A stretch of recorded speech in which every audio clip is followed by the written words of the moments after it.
What Battle for Azeroth can learn from Classic WoW, Part 3, Immersion. The second reason people are really craving Classic WoW is the lack of RPG immersive elements. When you pair those two things together, that is the nostalgia that everyone has for Classic WoW. So that is my fifth point. Blizzard can learn from Classic WoW by introducing systems into the game like it used to have in Classic. I've already went over some of that already in the video, so I'm not going to rehash that, but consider other points. You remember the difference in Burning Crusade versus being a armorsmith and a weaponsmith blacksmith? There's meaning to that. Or how about in Classic WoW when you could be a gnomish engineer or a goblin engineer? You couldn't be both. You had to make a decision. RPG element. Remember meaningful reputations? If I kill a bunch of the goblins at the goblin outposts, whether that be Booty Bay, Ratchet, Gadgetzon, Everlook, well, cool, that would get my Bloodsail Buccaneers rep up so I could get this cool thing. But guess what? I'm not going to be able to go back to those cities. Remember Shatrath City in Burning Crusade where you had to pick the Scryers or the Aldor? There were certain items that you could get from the Scryers that you couldn't get from the Aldor, so you had to think about, okay, which one's better for me? Which one do I like best for my story, for my character? RPG elements. Was the decision that you were making really super relevant to you? Probably not, but it added an immense amount of flavor, depth, and immersion to the game. This was something that Classic WoW players wanted World of Warcraft to build upon, not to remove, to build upon. And I'm so glad to see that they're kind of doing that with the Saurfang questline in 8.1. But that needs to be the beginning, not the end. There needs to be more and more and more of that, even if it really doesn't matter in the grand scope. Because the fact of the matter is, this is a video game. It's all illusion. All that matters is the illusion to us. That is what immerses us, just like reading a novel or watching a movie. So when the developers say, well, you had an illusion of choice with the old talent tree system, and there was really always a right answer and a wrong answer. The right and the wrong answer doesn't matter to the player. The immersion, the illusion is. Yeah, it might have been an illusory decision, but guess what? It was our choice to make that. If I purposely wanted to play the really bad build and pick all the really bad talents and try to do something wonky with it, I could. That was my discretion. Some other incredible RPG elements, like it was a big deal when you were a hunter to have your own pet. But you know what? You know what you don't think about when you have a pet anymore? Yeah, you can rename it, but you used to have to feed it to keep it happy. Otherwise, it would abandon you and you would lose the pet permanently, or it could possibly turn on you and attack you. Although that might have slowed you down here and there, it wasn't like some kind of game-breaking like, oh, this is so annoying, I just can't handle my pet feeding my pet. Nobody was complaining about that. Nobody seriously anyway. Nobody that the developers should have listened to anyway. So we had awesome systems also, like warriors. I don't know if people remember this, but as a caster or a melee, we used to have secondary weapons. So every mage, you might have had a staff, but you also had a wand to do wand ranged attacks. If you were somebody leveling as a priest, you well knew that because you would probably spec into the wand spec to do damage because you'd run out of mana too fast. You couldn't just sit there and dot and mind blast everything. You would run out of mana before you'd kill the mob, which wasn't ideal, obviously, but warriors used to have bows. They used to have a shoot ability. They could do something interesting with that. Collecting soul shards before a raid or before something important for a warlock felt like it was something valuable to achieve. There was an incentive to go out there and do something. Added immersion, made you feel like a warlock. Same thing with hunters, having quivers and carrying arrows with them. It made sense from a roleplay standpoint. Reintroduce that to the game. Now we don't need to go as far as to say something like a quiver needs to take up a bag slot. There's things they can do with that to make it where a quiver should be its own item. They could even tie in quests around obtaining your quiver. Have different quivers to choose from. This one gives this perk, this one gives this perk. It doesn't even necessarily have to be stats. One could mean maybe you shoot a little bit faster with this quiver, but this quiver can hold a heck of a lot more arrows. Or something that Horde players might not remember from Classic, Paladins used to have Librams. There was different Librams for different situations and uses, having your own niche and your own role and bringing your own unique thing to the table for each spec is absolutely the most important part of any RPG, whether that be a video game, Dungeons and Dragons, whatever. And it's completely gone from the game. So what Blizzard can learn from Classic WoW is to take some of those classic WoW systems that gave us a unique feeling to our classes and our specs and start reintroducing them to the game. Not only that, but building upon them, because we wanted more, not less. More, not less. If the community's response to what's happening with your choice between Saurfang or Sylvanas in 8.1 is any indication, people want more of that, Blizzard. But there's a heck of a lot more that you can do with that. While we're kind of at it, this is one of those big pet peeves of mine that's just kind of went away over time. What happened to adding capital cities to the game that were specific to the races we played? Why are we destroying all of them and not building new ones? I understand that they want to congregate people into one place to help populate it. Well, clearly that doesn't work, because it makes the rest of the world feel like a ghost town. So instead of just trying to centralize everybody, why don't you try to spread everybody out? I don't need to run across 1,000 people or 100 people in Borealis to feel like I'm interacting with other people. I just need to run by 3, 4, 5 players. Maybe there only needs to be 10 players in the wetlands, but guess what? It's a heck of a lot better than having 0.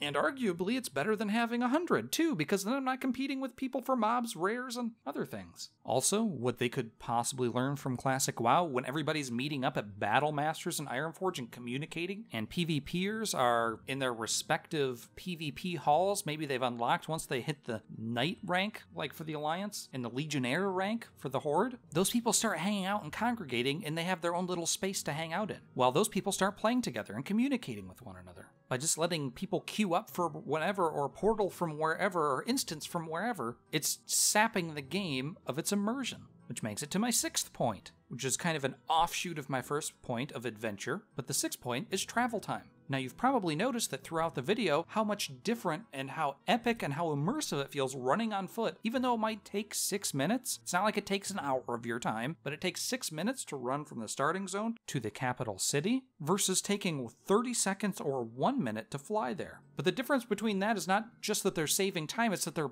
bypassing all of the interactions with the world around them. There are no NPCs, there's no other players, there's nothing but blue sky and stuff way off in the distance that you're not interacting with. Now, I'm not a particularly big fan of flying in the game, but if you're going to have flying in the game, you should have flying-specific content created for people that fly. That means a special zone that only flying people can access, such as in Burning Crusade. Or maybe you limit the amount of time people can fly every day. Like, maybe I only get 30 minutes of flying every 24 hours with my mount, and then it is fatigued out of flying and it can't fly any further that day. Now, I mean, don't get too caught up on the specifics. These are just ideas, the way you could still have flying in the game, but not to make it to where it is completely bypassing all of the cool systems in the game, in the interaction and the immersion. So I recognize that flying is never going to leave the game. They tried to remove it in Warlords of Draenor. There was a massive backlash against it because of people that, well, let's be honest, they tend to be the crybaby crowd in WoW. They're the ones that are crying about allied races taking too long to unlock, and they're crying about,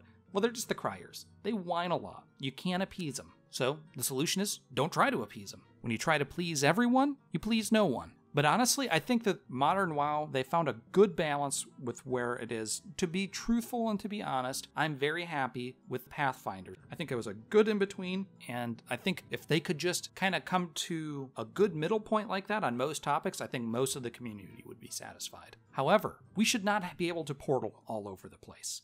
That should be something that's very specific to mages and warlocks being able to summon. That makes those classes feel special, and when people don't need a mage to portal to go everywhere, or they don't need a warlock to be summoned, yeah, it might be more convenient for the person who can only play 30 minutes to an hour every day in the game to go from point A to point B. But why are we designing an MMO around people who have time limitations? The very fact that it's an MMO means that it's going to be a time sink. In an MMO, time is a currency the same way that gold or levels are a currency, or even gear. There's only so much of it each of us has, and we have to find out how to maximize that for the kind of experience that we all want. So long story short, stop designing around those people and stop trying to fulfill those people's desires. You never will. They will always have something else to complain about or want something to be easier. It's a never-ending cycle. Not only that, but it detracts the value of being a mage, being a warlock. It adds to more and more homogenization and less role diversity in the game.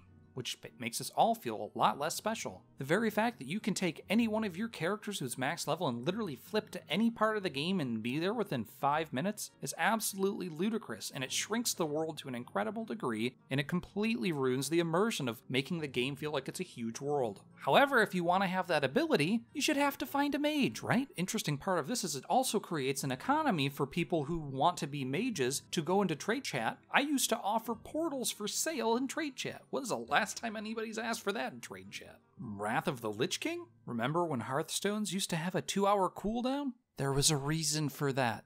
There's a reason the classic WoW devs designed it that way, modern WoW devs, is because you're artificially shrinking the size of your world when you allow everybody to instant travel everywhere, or to queue from a dungeon from anywhere. Even if you take a flight path in Battle for Azeroth, or a boat, it still doesn't take that long. The difference is minuscule. The difference of 30 to 45 seconds versus maybe 5 to 6 minutes. I'm sorry, but if you don't have the extra 4 minutes to spend traveling and being immersed and being in an RPG game, experiencing RPG elements in an MMO, then what business do you have playing the game? If you're on that tight of a schedule, you probably shouldn't be playing a video game.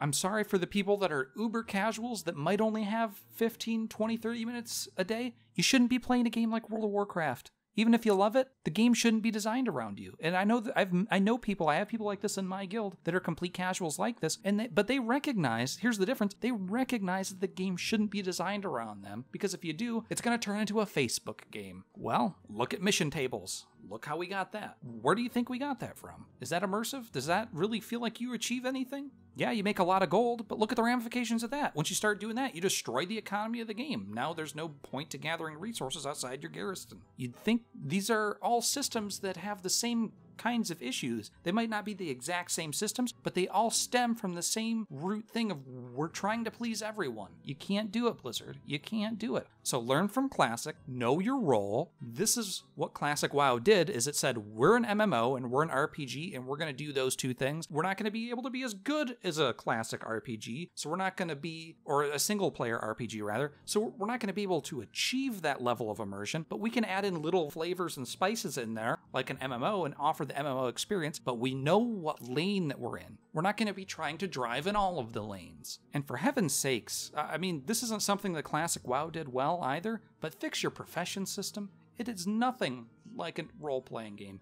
When I go and play Elder Scrolls Online, in comparison to this, it makes World of Warcraft crafting look like an absolute pathetic joke. I love WoW, but its crafting has always been abysmal. Even at its height of when it was best during Burning Crusade, it still wasn't good. It needs a lot of love, and it really should get a lot more attention, because guess what, guys? Where the hardcore players progress is usually in places like Mythic Plus or Mythic Rating, but where casual players progress is in crafting, where they can go out into the world, not gated through dungeons, not gated through raids. If you are going to put the items in dungeons or raids, make them bind on equip so those people who do that hardcore content can sell it in the auction house, so those people who are casual crafters who love being the master crafter can buy it from the auction house, creating an economy. You're creating an economy. Every type of player should have their own end game. Not everybody should be funneled into Mythic Plus or rating. I mean, the really easy way to fix the legendary system from Legion, which people are actually missing nostalgically, and I think people loved the legendary system. You could have still kept the random drops in there, like you had a 1.0001% chance to get some legendary to drop, but when you did it, you didn't have any control over it. It was complete RNG. People didn't hate the system, they hated the RNG of the system. But if you could have tied legendaries,